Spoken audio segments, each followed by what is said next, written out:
Cinema Classics is sponsored by WCBE 90.5 FM, Columbus, Ohio, and is produced by John DeSando. Listen to shows online at WCBE.org. I'm John DeSando. I'm Wayne Miller. And this is Cinema Classics. I know. We're talking about some one-eyed pirate. Is that what this And pale blue eye is?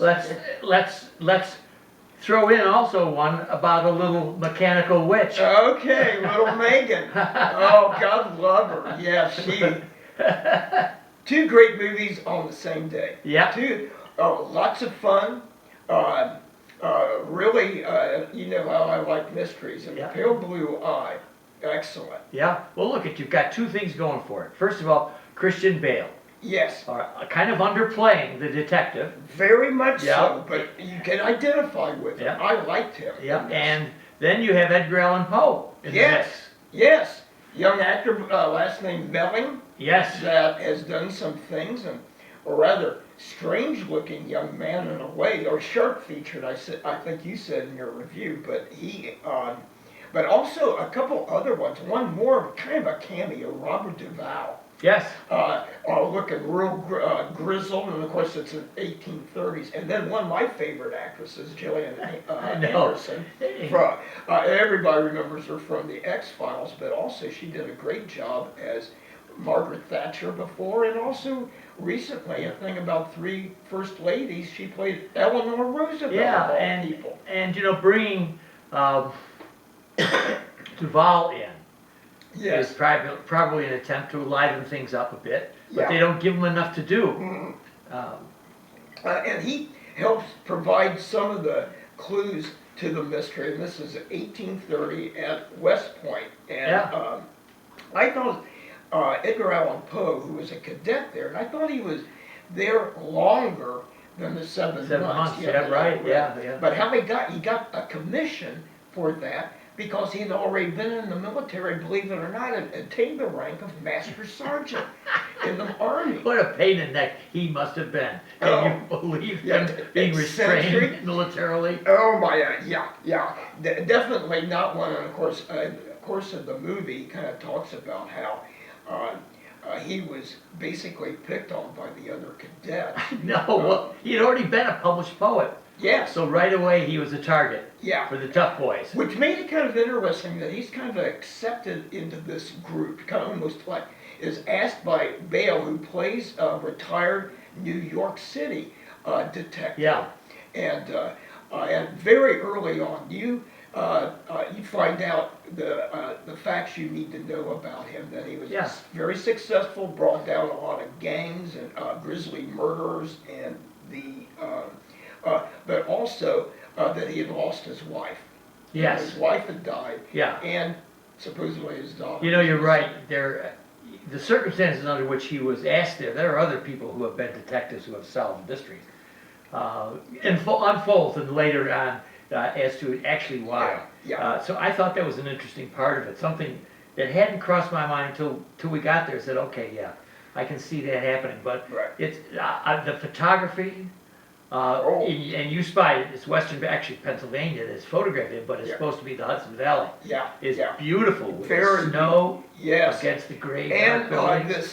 this kind of a peak or whatever that plays a role later in the movie, down to this big crevice and everything. But very good. And the interesting thing, Poe is credited with writing what is essentially the first detective story. He's the one who modernized it and popularized it. Yes, Murders in the Rue Morgue. Yes. And with the detective, and of course I remember it, I've seen 3 different versions of that, and one going back, I think they called it Phantom of the Rue Morgue, one of the film adaptations, but a really, really strange one starring Bela Lugosi.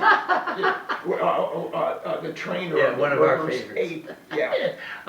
And Poe had written The Telltale Heart. Yes. Which there is some basis in here. You can hear traces of it. Right. Particularly the heart separate from the body.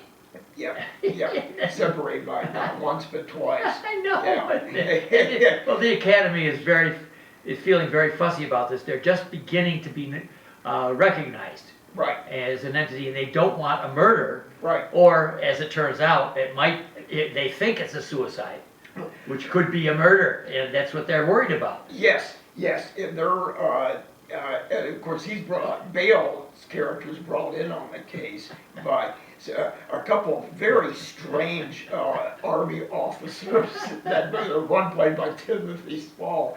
Yes, I wanted more of Spall, too. Oh, I know, both guys look like toads. But, They did. But the one thing that that kind of intrigues me, this film, and we watched it on Netflix, and it doesn't look like it's going to get a theatrical run. Oh, I know. Which surprises me with an established actor like Christian Bale, and even like a cameo by Robert Duvall. Yeah. And with the cinematography, a very interesting case. Well, it takes, and I won't give it away, but it really, I think one review I read said something that it takes a deft twist, Yeah.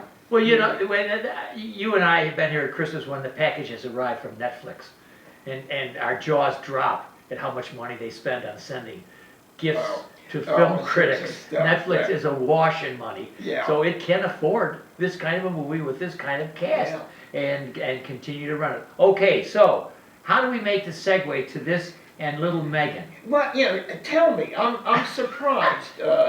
Maybe because she doesn't have a heart. Maybe she's like the Tin Man. Well, I think there's something gothic about both. Yes. Yeah. And this little lady, Megan, is taking over the billboard. I'm going to tell you, it is done so well. Millions it's made. So it strikes a chord with our moviegoers. Yes, it does. Obviously, it struck a chord with us when the management of the Phoenix Theater had to come and ask me to keep it down. I was getting too loud for the other 8 people in the theater. It turned our adolescent button on. Oh, it did, because we were laughing and carried on. And I tell you, the voice was supplied by one young actress, but then a young actress who did a superb job as the little robot girl, Megan. Yeah. And Amy Donald.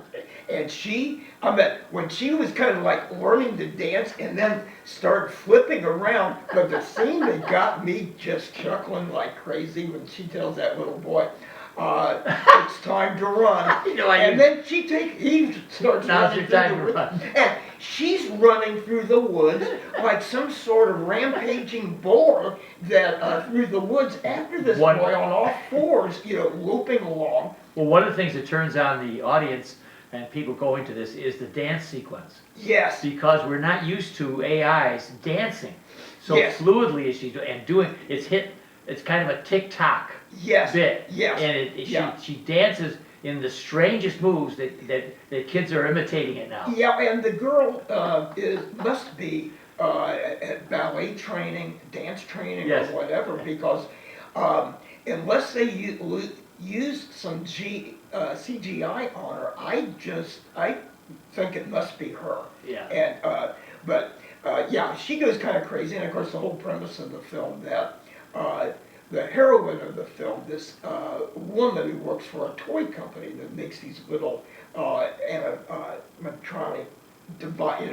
toys, and like you said the little pooping like little doll. Yeah, they got the little ones with teeth, the little teeth. And which was really kind of fun to begin with. But anyhow, her sister and her sister's husband die in a car accident, and the woman has to take over or the guardianship of the little girl. Who's just one of the things I like you're introducing, and a notion I just had with recently is that she is not meant to be a mother. No, she did not want to be mother. No, so here she is. She didn't know what to do, and so her company and her team of technicians, scientists, whatever, developed this little robot girl, and they decided to try it out, that she'd be the little companion to her niece. All right, Wayne Miller. Okay. I'm going to tell you, we're getting close to time, and the choice is you go to our double take. Yes. and at the podcast, if you want to hear more, We 'cause have, we're we gonna, have more to say. we have more blather, Yeah. particularly now we're gonna go right into, again, Yeah. into Megan. So, what's your advice concerning both movies? I'd say see them, both of them. If you want a really intricate murder mystery, definitely The Pale Blue Eye, which is on I know. Netflix. But if you want a rollicking good time at the movie theater, go see M3gan.